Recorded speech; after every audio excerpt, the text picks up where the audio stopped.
Yellowman is one of the most legendary names in dancehall history and is a crucial pioneer of the music we have today. But what many people don't know is that after living one of the most difficult lives ever, he was diagnosed with only 6 months to live. How did this man not only survive the most deadly disease on earth, but also help to create dancehall from scratch at the same time and eventually become its king? Well, to understand this, we need to take it back to January 15, 1956, where Yellowman was born into the world as young Winston Foster, a newborn baby who from the moment of his birth, his parents noticed he was different. He was born with a condition called albinism, which meant that he had no melanin in his skin. While some people embrace the differences of their children and love them anyway, unfortunately that was not the case here. And due to the fact that he was an albino, young Winston was tragically abandoned as a baby as his mother placed him into a shopping bag and left him in a random trash can outside a supermarket. When the garbage collector was doing his job, he noticed that there was something different about this bag, and when he looked inside, he saw none other than a human baby. In his shock and panic, the only thing he could do was take him to the nearest orphanage, and that just happened to be Maxfield Park Children's Home, where Winston would enter the system. And perhaps some would hope that he would find love and acceptance among his peers, but that could not have been further from the truth. With every single day that passed, Winston was relentlessly mocked and bullied for his unique appearance.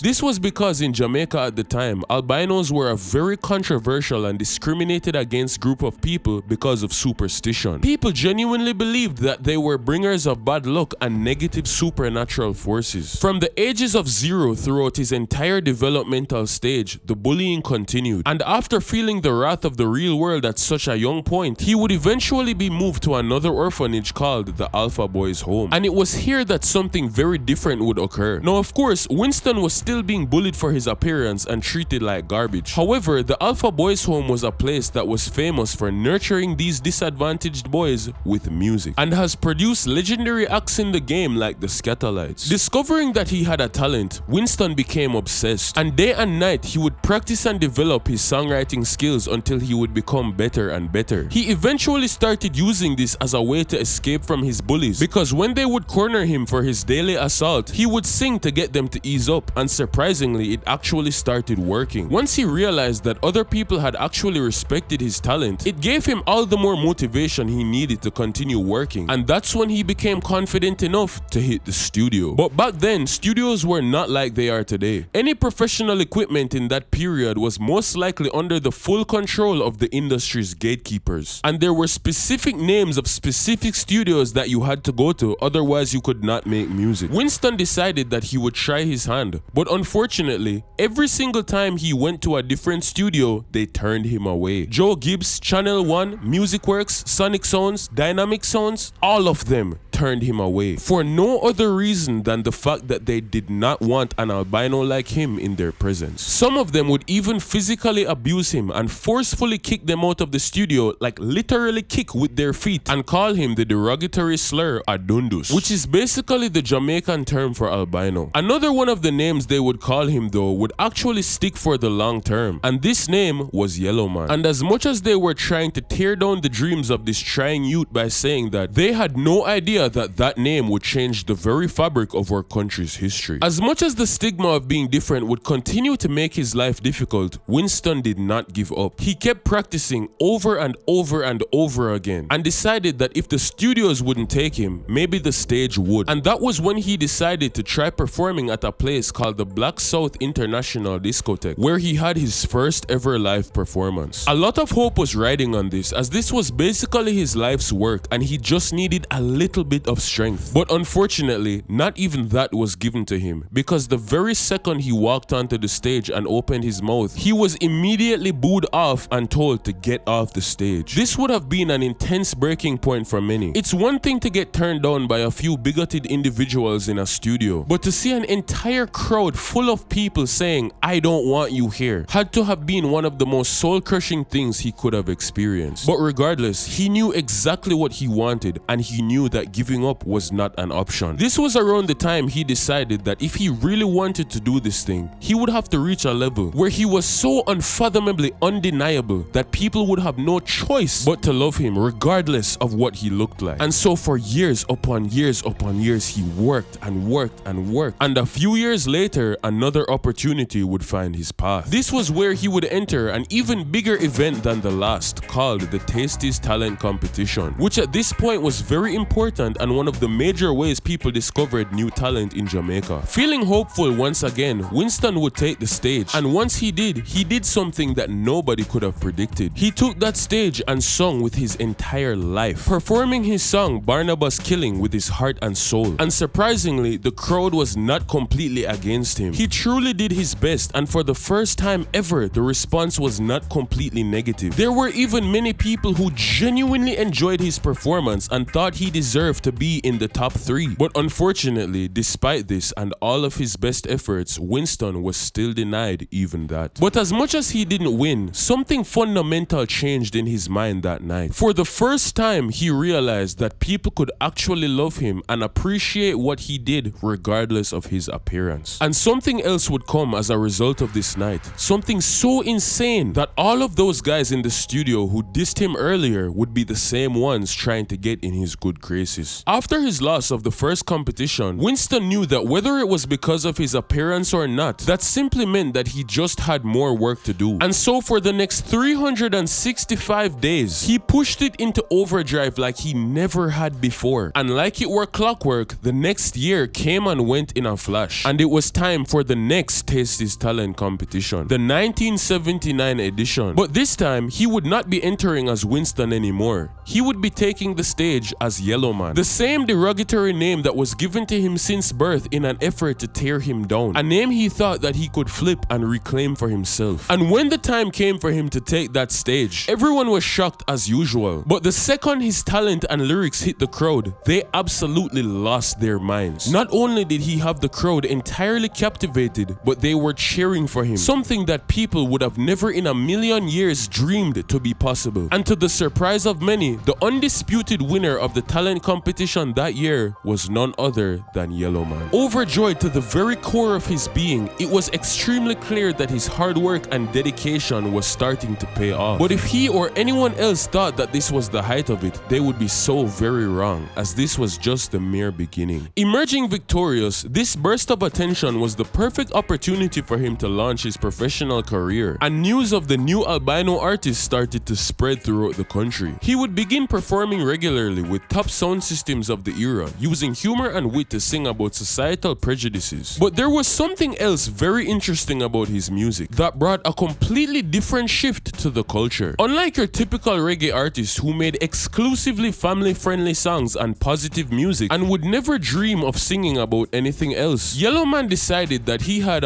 different ideas of what subject matter he wanted to talk about. Take off her jaws, she put it on back, the favorite pose, you call it back shot, the sweetest, sexiest stuff. This raw version of Jamaican lyricism was the introduction of what people would call quote-unquote slackness into Jamaican music. Immediately, musicians such as Peter Tosh, Dennis Brown, and Third World strongly opposed this new shift that Yellowman was pushing, saying that we need to keep the music positive. But Yellowman was a champion of free speech and artistic expression, and his response was quite literally, and I quote, "I never know why they call it slackness. I talk about sex, but it's just what happens behind closed doors. What I talk is reality." And this newfound offshoot of reggae music that was not afraid to include the more raw sides of the culture would go on to be called dancehall. Over the next year, this new genre, dancehall, would spread far and wide, with multiple artists being inspired by this style and adopting the dancehall method into their craft. But none grew quite as fast as our Yellowman himself, and just 2 years later in 1981, he became the first of the dancehall DJs to sign with an international label, Columbia Records, which was an insane breaking moment that showed that there was an increase in global interest for Jamaican music. Of course, they wasted absolutely no time pushing their new artist and dropped his first album, King Yellowman, which went on to do amazing numbers over time and had tracks that cemented themselves in global music history, with songs like Zungu Zen not only becoming a hit in the Caribbean, but also going on to be sampled by Tupac Shakur, Biggie Smalls, and later Kanye West. And at this point, he was only in his mid-20s, yet he was on top of the world. However, unfortunately, it would seem like life was not done giving Yellowman his fair share of struggles, and devastating news would find his path that would alter the course of his life forever. It was around the time that just as his career was starting to properly take off, despite all the horrible things and pain and torture Yellowman had endured his whole life, nothing he had been through would be as devastating as what he was about to hear. Due to his condition and the fact that he had no melanin in his skin, it inherently put his body at risk of certain things that the average person would take for granted. And it was because of this that even though he was so young, being in just his 20s, he was tragically diagnosed with skin cancer and initially told by the doctor that he only had 3 years left to live. Destroyed by the news, anybody would have been sent into a state of utter despair. After spending your whole life working for something, as soon as you achieve it, you're now being told that you don't even have time to enjoy the very freedom that you worked for. He could not accept that, and he was not ready to give up yet. And so over the next few months, he would fight tirelessly, doing every single thing in his power to free himself of this disease, including many surgeries and treatments. Against all odds, despite the initial prediction of 3 years, Yellowman fought like a true soldier, and eventually the cancer went into remission. He was back,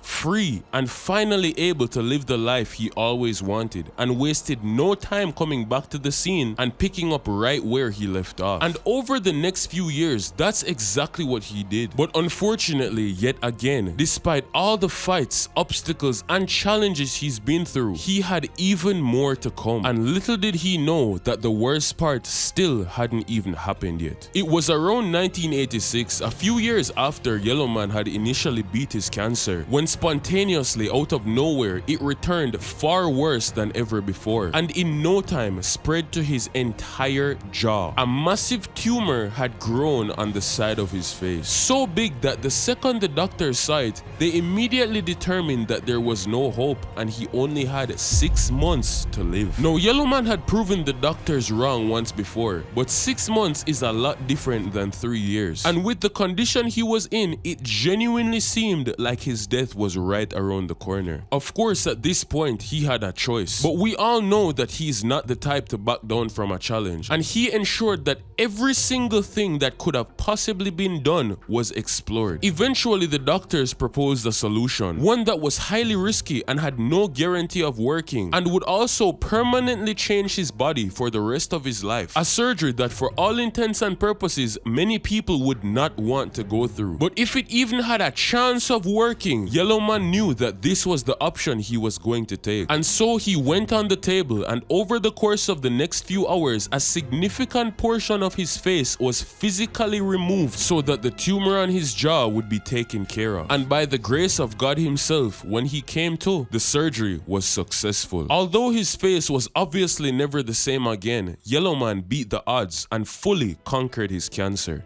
Due to the absence of his jaw, as well as the sickness and many procedures, his voice had changed drastically, becoming dark and raspy, and sounding completely different from how he did before. And while this may have spelled the end for many artists' careers because your voice is literally your main tool, yet again he embraced it and continued to make music anyway. Of course, not after he took a very long break from the scene to facilitate his recovery. And he would return to music in 1997, a full 10 years later, with his comeback album Freedom of Speech. And despite everything I just said about being permanently disfigured, his voice changing, and people wondering if he was ever going to be able to do what he did again, this album would go on to earn a Grammy nomination as Best Reggae Album, showing that no matter what happened, he still came out on top. Over the next few years, despite his challenges, Yellowman would still continue to record and release music, and up to now, at the age of almost 70 years old, he is still going on tours shows and performing for thousands and thousands of people, and actively posting to his social media accounts up to just 2 days ago. An insane outcome for a disadvantaged child that was literally born in a trash can, but never saw himself as trash and continued to put in the work required until he was crowned as the original king of dancehall, and paved the way for all of the artists who we came to know and love today after him. Which, funnily enough, right after Yellowman got his Grammy nomination, another artist started making a name for himself in the scene. A young man from Waterford, Portmore, who would go on to pick up the torch that Yellowman lit and carry it on to the new generation. And that young man was none other than Vybz Kartel. And if you want to hear the story of how he became the next king of dancehall, click the video on your screen right now. Subscribe to the channel for more content, and as always, the dancehall has been decoded.